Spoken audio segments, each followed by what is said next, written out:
et nous allons aujourd'hui décerner les First Team Awards. Comme chaque fin de saison régulière, on va donc donner les noms qui ont été votés par la communauté First Team, les MVP, meilleurs défenseurs, le joueur qui vous a le plus déçu, le joueur qui vous a fait le plus kiffer, une note pour la saison, bref, tout ça. On va pas commencer par le MVP, on se le garde un petit peu, on n'est pas fou, mais on va quand même commencer Cocorico Erwan avec un deep boy évident, puisque c'est dans l'actu en plus. Victor Wembanyama, je vous balance comme ça, un grand favori, et surtout voté à la presque unanimité par vous-même. Regardez, 98% des voix, Chet et Rudy d'ailleurs sont à 12, et Scotty Barnes est donc 3e. Le plébiscite était attendu. Qu'est-ce que tu veux que je rajoute? Pas grand-chose. J'ai presque envie que les 2% nous appellent pour dire pourquoi tu mets pas Victor, meilleur défenseur de la ligue. Ce qui est bien, c'est que Victor en a parlé, vous avez vu, il a dit si je suis pas élu à l'unanimité, je serais très déçu. Ce qui est intéressant quand même de voir aujourd'hui, c'est comment Victor est utilisé défensivement en fait. Ouais. Les Spurs aussi sont l'une des meilleures défenses parce qu'il y a beaucoup de pression sur la balle. Parce qu'en fait, si tu perds un duel, derrière il y a Victor. Mais Victor, finalement, c'est intéressant, ils le mettent jamais. Très peu, on l'a vu face à Jokic un petit peu. Oui, on l'a vu. Mais finalement, sur un match, il est rarement à 50% du temps avec le meilleur joueur d'en face. En Bunyamin, il est tout le temps dans les aides, sur les contres. Et ça, quelque part, ça le préserve, ça le prémunit aussi des fautes rapides dans des matchs. Et ça, en play-off, ça va être intéressant. Mais bon, voilà, clairement, son côté là, où on le met sur le moins bon shooter de l'équipe en face, et derrière, il est dans les aides. Voilà, c'est un super défenseur, et le système défensif des Spurs est aussi très bien pensé. C'est pas juste, on met Victor et on défend bien. Donc voilà, je voulais juste rajouter ça. Mais on espère qu'enfin, Victor va avoir son premier titre individuel, et ça sera évidemment le titre de meilleur défenseur. Oui, ça c'est sûr et certain, tu as entièrement raison. Et vous avez vu, cette semaine, il a actionné l'éligibilité avec ce 65e match. C'était allez, en comptant la finale. Oui, bien sûr, tout à fait. Mais c'était, il a été mis sur le repos sur les dernières. Vous avez vu des stats incroyables, des 40 points en 26 minutes et tout. Je me souviens quand même d'un stress qu'on a eu en janvier parce qu'il était blessé, puis après sous restriction de minutes pendant beaucoup trop de matchs à notre goût. C'est la première saison où il va être récompensé. Vous vous souvenez, saison rookie, c'est Rudy qui avait été élu parce qu'on considérait, même s'il a joué plus de 70 matchs, que la défense des Spurs, l'équipe des Spurs, c'était vraiment trop nulle. Avant-dernière défense ou dernière défense? C'était dernière défense, ouais. Avant-dernière défense au global et dernière défense quand il n'était pas là. C'était ça la stat. Donc la NBA et les journalistes disaient Rudy Gobert mérite plus. Il était superbement allé chercher un 4e titre de défenseur de l'année. L'année dernière, là, il n'a pas fini la saison. Là, normalement, ce bon vieux Victor va chercher son premier, qu'on espère d'une très longue série. On imagine, ouais. On imagine des records. Hein. Écoute, 4, ils sont plusieurs à 4 maintenant. Qui sont-ils d'ailleurs? Rudy, Ben Wallace, Dikembe Mutombo. Dikembe, ouais. Et Dikembe, je crois. Si j'en oublie un, vous me dites. Mais je ne crois pas. Deuxième trophée, celui du MIP. C'est plus difficile à dire en début de saison. Là, comme ça, t'aurais dit qui? Parce que je sais que tu les as pas vus. Moi, j'aime beaucoup Avdia du côté de Portland. Franchement, cette année, il a fait des trucs, mon ami. Vraiment. Et puis Portland fait une bonne saison collective, retrouve le play-in. Moi, j'aime bien Avdia. Il y avait qui d'autre? Il y avait qui d'autre en liste? C'est quoi le tien, toi? Bah écoute, je vais te montrer les trois. Moi, regardons ça. C'est Jalen Duren qui passe donc d'un statut de titulaire en puissance à All-Star, tout simplement. 68% des voix. Il y avait ton Jalen Johnson, Erwan.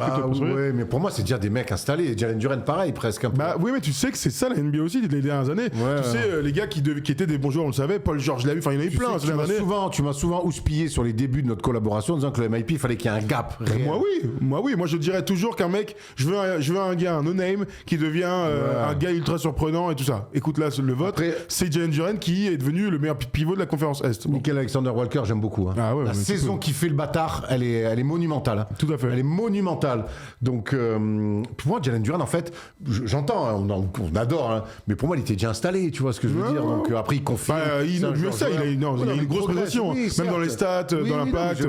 Mais tu vois. Pour moi, en fait, c'est des mecs déjà dans le haut du panier. Bah écoute, les odds, vous savez ce que c'est, les prédictions des bookies, c'est donc Nickel Alexander Walker, grand favori, Jalen Duren, Deni Avdija, Jalen Johnson, je vous cite les autres aussi, il y avait du Matas Boudzelis, Amen Thompson, Josh Giddey, voilà, c'est les noms qui ressortaient le plus possible. L'année dernière, vous vous souvenez, c'était Dyson Daniels, je vous le donne comme ça, et c'était Zubac le deuxième, on parlait de ça, tous les deux. Bon, voilà le MIP du coup. Bravo à lui, hein. Il recevra son trophée qu'on va évidemment pas lui envoyer.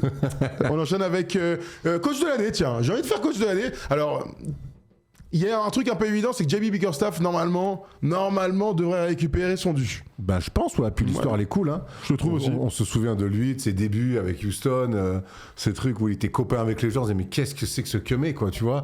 Son passage ensuite dans d'autres équipes où ça a été plus compliqué. Là, honnêtement, là, il fait du très très bon boulot. Déjà l'année dernière, il a remis Détroit quand même sur les rails. Et là, il en fait la meilleure équipe de l'Est. Franchement. Il y a plein d'autres coachs qui font des bonnes choses, mais on descend vraiment un peu plus bas dans le classement, quoi. Ben écoute, regardons qui est l'heureux élu de la communauté First Team. Regardez, j'ai l'impression que les Spurs vont être beaucoup mis à l'honneur. Mitch Johnson, 46% des voix. Joe Mazzulla et donc Jamie Bickerstaff. Très cool de voir Joe Mazzulla là avec ce qu'on imaginait en début de saison. Mais donc c'est Mitch Johnson. Mitch Johnson, il a une belle tête de coach de l'année aussi. Ouais. Hein. Enfin voilà. J'adore ce trio, mais je ne ce serait pas dans cet ordre-là. Moi je reste sur Jamie Bickerstaff. Tu mets beaucoup de crédit à la première place de l'Est. Mais bon, en vrai. Mais Mitch Johnson. Dis donc s'il est là, personne ne va crier. Quand je parlais du système défensif autour de Victor, et c'est pas juste mettre Victor, bah évidemment tu penses au coach. Absolument. Et puis le collectif non, j'aime bien Mitch Johnson et Mazzulla pareil. Ils vont tanker nana, que nini. Tout à fait. En jouant un bon basket et encore une belle victoire, on en parlait tout à l'heure. Une belle victoire de Boston contre Orlando. Fini un watch-out qui finissent pas en finale. Hein. Ils sont favoris de l'Est, hein, on le sait. Hein. C'est l'équipe favorite, devant Détroit d'ailleurs. Alors je vois quelques commentaires quand même, hein, je vous garde tout ça. Alors pour le MIP juste avant, Ryan Rollins c'est pas du tout cité. En fait, il était le grand favori pendant les 2 premiers mois, et puis ça c'est un peu à l'image de son équipe peut-être. Joe Mazzulla, grand favori. Il y a beaucoup de fans de Boston, j'imagine, hein, qui trouvent qu'il fait un gros travail.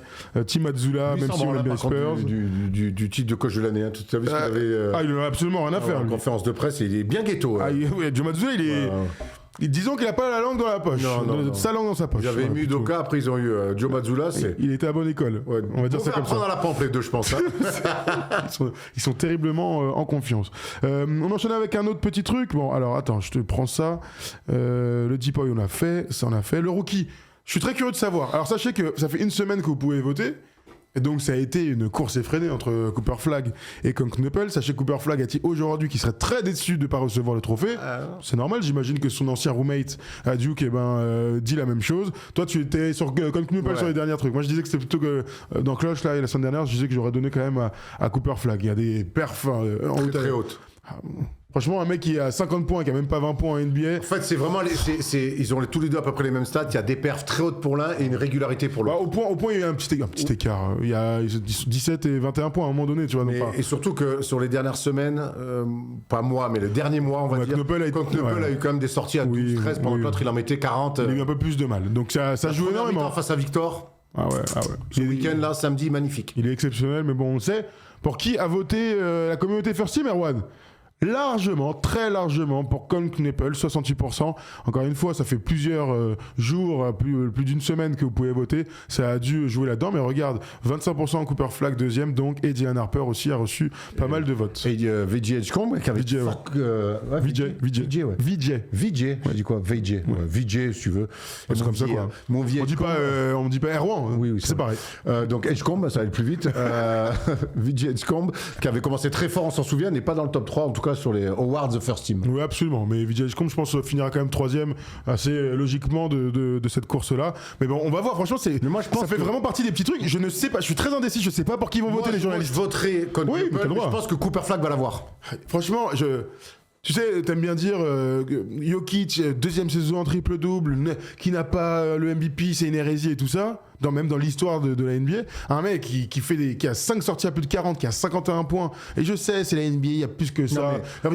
Là, les perfs, elles sont juste légendaires. On verra ce qu'il va se passer après. Flag, là, c'est son dernier mois et demi de compète, il a tout retourné. Ah ouais. Honnêtement, il y a un mois et demi, il n'y avait même pas de débat. Pourquoi on fait l'émission là-dessus? Bah oui, t'as raison. Là, mais sur les perfs qu'il a faites, la manière, ce qu'il dégage, il est relou. Il est relou. Oui, il est relou dans le bon sens du terme. Oui, dans le bon terme, c'est très cool, très très cool. Mais c'est pour ça que il n'y aura pas de sauf si les journalistes se mettent d'accord, les 140 journalistes, va falloir que dans le groupe WhatsApp ils se mettent d'accord, hein, ça va être compliqué, mais là c'est une vraie belle année de Coroy, on aurait adoré ça. Je te propose le 6e homme de l'année. Alors, le trio, c'est donc Keldon Johnson, évidemment, et Jay Mitchell. On nous parle aussi de Rich Shepard. T'aurais dit qui, toi? Il y a aussi Nasrid qu'il faut citer, bien sûr. Ouais, qui est toujours là. Moi, j'aime bien Keldon Johnson. Ah oui. J'aime beaucoup Keldon Johnson parce qu'on connaît son histoire. Avant que Victor arrive, c'est lui la star, hein, c'est lui le meilleur scoreur, c'est lui l'option numéro 1 des Spurs. Et cette manière dont il s'est transformé en sixième homme. Et cette année, en sortie de banc, il a fait basculer des matchs. Il a fait vraiment basculer des matchs. Donc j'aime bien Keldon Johnson. Et Jay Mitchell, l'histoire, elle est cool aussi. Mais j'ai plus une vraie préférence pour Keldon Johnson. Ben écoute, j'ai l'impression. Qui a eu un impact pour moi. Alors, énorme impact. Jay Mitchell aussi, mais oui, dans cette belle saison des Spurs, il est énorme.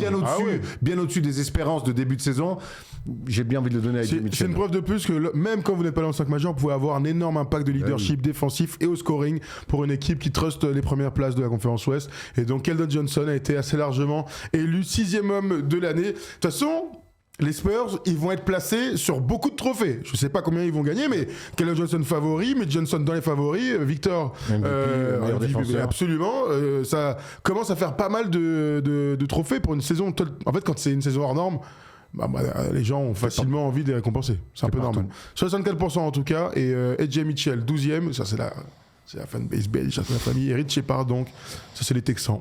On a bien aimé Rich Shepard cette année. En fait, moi, je veux vous dire un truc. Rich Shepard, ça me rassure de le voir à ce niveau s'éclater. Parce que quand t'es drafté 3 dans une équipe où c'est archi bouché, que t'es un physique, où tu vas, quoi qu'il arrive, souffrir en défense, il a montré cette saison que c'est un bête de joueur NBA, que c'est même un joueur de très grand talent. De très grand talent. Après, il est limité par certains trucs, clairement. Et les playoffs, là, on verra. Premier tour face aux Lakers, ça va être ultra cool à voir jouer. Rich Shepard face à Austin Reeves, paye pour ça. Hein. Pas de défense contre pas de défense, ça va être super d'un côté ou de l'autre. On va continuer un petit peu nos petites affaires. Tiens, attends, je récupère ma petite liste. On va pouvoir se régaler, n'est-ce pas, Erwan? Est-ce que j'ai oublié un truc ou est-ce qu'on peut passer au MVP? Je crois que on a tout mis. Donc, Erwan, je te pose la question. Aujourd'hui, maintenant qu'on a vu les 82 matchs de cette saison régulière, qui est ton MVP? Moi, je l'ai dit, je le redis depuis des semaines, c'est Nikola Jokic. Une deuxième saison pour un pivot en triple-double. L'année dernière, déjà, je pense qu'on parlait, et je pense que c'est potentiellement la meilleure saison de l'histoire l'année dernière. Il n'a pas eu le titre de MVP individuellement. Il n'a pas eu le MVP. C'est pas un vol, parce que pour moi, il n'y a pas de vol. Mais chez l'a eu, et de toute façon, il n'y avait pas de bon choix ou de mauvais choix, en tout cas l'année dernière. Moi, cette année, j'ai envie de le donner à Jokic qui confirme encore avec un triple-double. Mine de rien, Denver finit 3e. Ils font un run incroyable avec une série de 12 victoires. Et puis, je suis désolé, aujourd'hui, pour moi, c'est encore, peut-être plus pour longtemps, mais c'est encore le meilleur joueur du monde. Et j'ai envie que le meilleur joueur du monde, après une deuxième saison triple-double en NBA, avec un bilan de 3e à l'Ouest, vas-y, filez-lui le MVP. Ça fera 4 pour lui. Ça fera peut-être beaucoup par rapport au nombre de titres NBA qu'il a. Mais aujourd'hui, moi, je le donne à Jokic. Erwan dit Jokic. Moi, je reste sur Shai. Hein. Vous savez que ça fait des mois que je reste sur Shai. Cette année, il a réussi à progresser, Shai. Parce que ce qui est marrant, c'est que, tu vois... oui, à progresser même. Oui. Je le trouve vraiment plus fort que l'année dernière. Donc, c'est quand même... jeune encore, hein. Oui, il est encore jeune, il doit avoir 27-28 ans maintenant. Mais je veux dire, cette année, il a progressé. Je le trouve encore plus fort dans les moments importants. Je le trouve, tu le disais, encore plus fort à 3 points. Il est encore plus fluide. Son jeu a rarement eu de vrais défauts, tu vois, mais là pour le coup, je le trouve exceptionnel. Son équipe est beaucoup trop forte. Il y a trop de différences au classement pour imaginer que ce gars-là fasse pas le back-to-back. Moins que l'année dernière. Il y a moins de. Tout à fait. L'année dernière, c'était mon grand argument. Il y avait 18 ou 17 matchs, 17 victoires d'écart entre Denver et OKC. C'était énorme. Enfin, il y en a moins que l'année dernière. T'as raison. Il y en a quand même à la fin. Ils sont à 64 et les Nuggets sont à 54. Il y a encore 10 victoires d'écart. Ce qui est cool, c'est quand on a eu une super course au MVP, ça nous a tenu tout au long de l'année, on est ravis. Victor s'est glissé dans ce top 3, on espère qu'il sera top 3. Écoute, c'est l'heure de faire le petit reveal.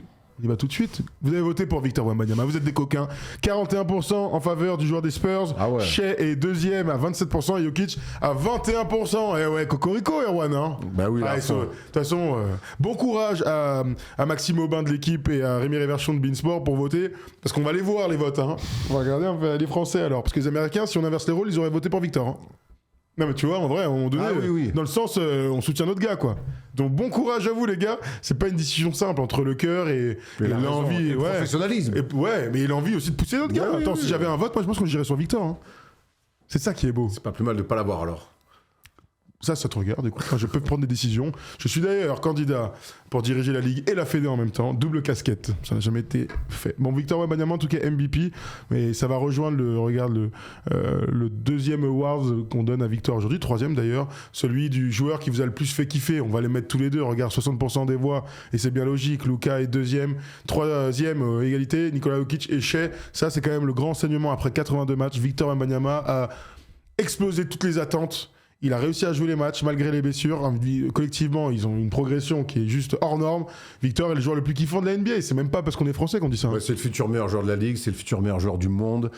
C'est vrai que cette année, Victor, il a passé les 105 kilos cette année, c'est important de le dire. C'est vrai, 105, j'ai pas eu. Il est à 107 ou 106 ou 107. Il est arrivé, il faisait 54 en même temps. Ça se voit dans la manière dont il encaisse les chocs, dans la manière dont il fait mal aussi à l'adversaire. Ajouter à ça une technique, une lecture. Enfin voilà, non, mais cette année, honnêtement, il a fait des matchs, il m'a fait crier. Il m'a fait crier dans mon canapé, donc voilà, évidemment là pour le coup, cocorico ou pas, ce que vous voulez, c'est pas grave. Victor, c'est vraiment le mec qui m'a fait le plus kiffer. Hein. Et c'est bien logique. Et je pense qu'on est tous pareils. Franchement, on est tous. Alors, je sais qu'il y a parce qu'on est comme ça, nous les Français là, toujours, à douter, à remettre en. Voilà. Nous, on l'a dit depuis le départ. Hein. Tous ceux qui croient pas en Victor ou qui doutent pas en Victor, à un moment donné, il faudra rendre des comptes. Voilà. On y est, messieurs. Donc aujourd'hui, là, ces petite bande de haters, et il est trop ci, il est trop ça, les gars. Pas grave, tant pis pour eux. Tant pis pour vous. Et kiffez les mecs. Franchement, être fan de NBA et dire on parle trop de Victor et on n'arrive pas à kiffer les Spurs et Victor. En tant que Français, encore plus. Ouais, merde, parce que les Américains se posent moins la question, ils arrachent tout. Hein. Merde, alors ils en rêvent les ricains d'avoir un Victor. Hein. Et j'ai vu quelqu'un qui disait sorry mais Luka n'est pas éligible. Bah oui, mais au moment où on a fait le truc on savait pas. Et Kate Cunningham non plus. C'est un gros souci d'ailleurs pour la All-NBA First Team. Ils peuvent faire des exceptions. Bah, j'espère. La NBA va faire peut-être des exceptions. Regardez la NBA, la All-NBA First Team. Elle est franchement d'une logique implacable. Tu me dis ce que t'en penses, Erwan, mais pour moi on peut pas faire autrement. Regardez ça. Shai Gilgeous-Alexander, Victor Wembanyama, Nikola Jokic et donc Luka et Cade, en espérant qu'ils puissent participer à tout ça, mais surtout regardez les pourcentages. Le plébiscite pour Victor, Nico et Shai, ouais c'est mes potes, qui sont tous au-dessus des 96%, et Luka à 86% lui aussi. Et d'ailleurs ça descend, tu vois, parce qu'il y a... Il y a dû avoir du Jalen Brown. Oui, il y a pas mal d'autres mecs, t'as raison, qui sont cités. Ça a de la gueule quand même. Joel Embiid n'y est plus malheureusement. Ça tu peux jouer le titre avec ça. Hein. Va falloir défendre quand même. Ah c'est bon, il y a Victor. Le duo Victor, Nikola Jokic. Bah attends, va falloir défendre, il y en a au moins 3 sur 5 qui sont des très bons défenseurs. Hein. 4, hein, tu peux... Ah non, il y a Jokic, je l'avais oublié. Non, ils sont 3. Ils sont 3. Quelle belle équipe de basket. On verra si c'est l'équipe qui sera sélectionnée. On espère vraiment que l'éligibilité, là, ils vont l'ouvrir un peu. Vous avez peut-être vu la stat d'ailleurs passer. Luka, Cade ont joué, je crois, c'est 2300 minutes. Victor, qui va être donc éligible, a joué 1800 minutes et quelques. Au bout d'un moment, ça n'a pas trop de sens quand même de pas les mettre là. On est revenu, on a fait une vidéo là-dessus, c'est une règle de merde. Il y a quelqu'un qui dit où est Jalen Brown. Est-ce que, d'après moi, il pourrait passer le cut, tu vois, dans les votes et tout ça? Il peut être 6ème homme, mais tu vois, à mon avis, il sera. Non mais dans le sens où, quand ils vont voter, est-ce que tu peux imaginer Jalen Brown passer devant Cade, par exemple? Après le vote des journalistes. Je pense pas. Je pense que la première place des Pistons doit amener logiquement Cade dans le premier 5. Maintenant, encore une fois, il n'y a pas de mauvais choix, quoi. Tu t'hésites entre Cade et Jalen Brown. Parce que beaucoup là dans le chat, je vois, disent on aurait préféré avoir Jalen Brown. Bah, certains disent on devrait enlever Luka et pour mettre Jalen Brown. Vous êtes chaud. Je te pose simplement la question. Ouais, ok, si vous voulez. Après, c'est les goûts, les couleurs. Hein, mais bon, frère, là, Luka, il fait cette année, il a fait des trucs. Bon, au bout d'un moment, j'ai dit, mais qui est ce mec? Tout à fait. Dernière question. Deux dernières questions d'ailleurs. Qui est le joueur qui vous a le plus déçu? Moi, il y a Banchero quand même qui m'a un peu. Banchero c'était compliqué. Bon, après tous les peintres des Kings là, les Sabonis, Zach LaVine, alors j'attends rien d'eux, mais même sans rien attendre, j'étais quand même déçu. Tu vois, c'était. Il a dit tous les peintres. James Harden, depuis qu'il arrive aux Cavs. James Harden version Cavs, je me suis dit, il y a une vibe, tout le monde s'en bat les couilles. Oui, mais t'étais le seul. Hein. D'ailleurs, j'ai reçu plein de messages pour me dire que les gens étaient d'accord avec moi. Je dis. Moi aussi, j'ai reçu plein de messages pour me dire que les gens étaient d'accord avec moi. Ouais, bah ça, c'est parole contre parole. Ça se réglera chez Christian Prudhomme. dans le col au Tourmalet. Dans le Tourmalet, mais ça n'a rien à voir. Ouais. Alors, on me cite des noms avant que je vous le donne. Zion Williamson, On nous cite qui? Paolo Banchero, Miles Turner, on nous cite. On nous cite Trae Young. Non, mais je vous dis tous les noms. Hein. Vas-y, notez. Il est blessé. Notez. DeRozan, ok. On nous parle de Kevin Durant. Oh, vache. Oh ouais, putain. Vous êtes chaud, les mecs. Il va être au NBA First Team, Third Team, pardon. Je regarde vos noms, hein, encore. Pas mal de Zachary Zaché, mine de rien, qui ressortent.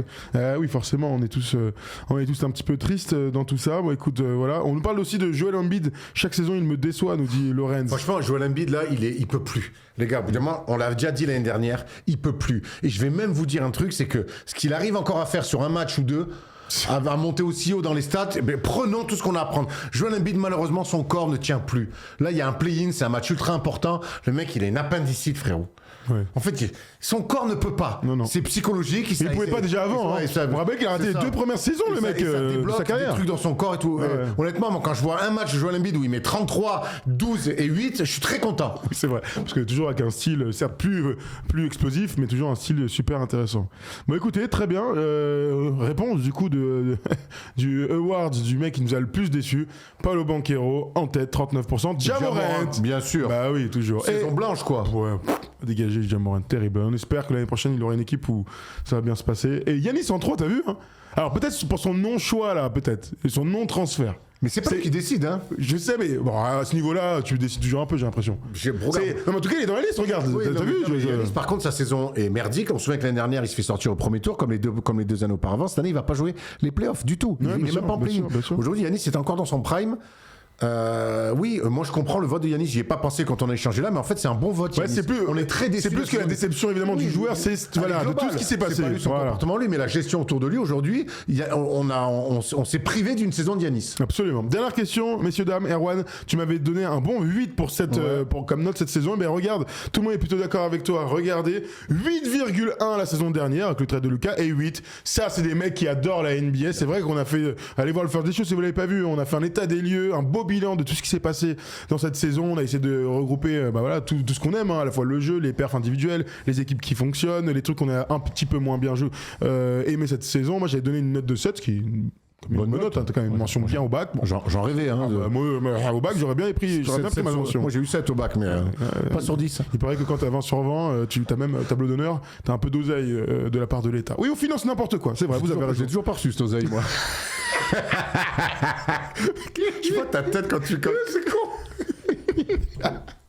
Bon voilà pour les First Team Awards. Merci à tous de nous avoir aidés à remettre tous ces trophées. Comme je vous le disais tout à l'heure, nous n'allons pas envoyer de First Team Awards aux joueurs sélectionnés parce que mais merci ils n'existent pas. Vous faites kiffer. Bah oui, toujours.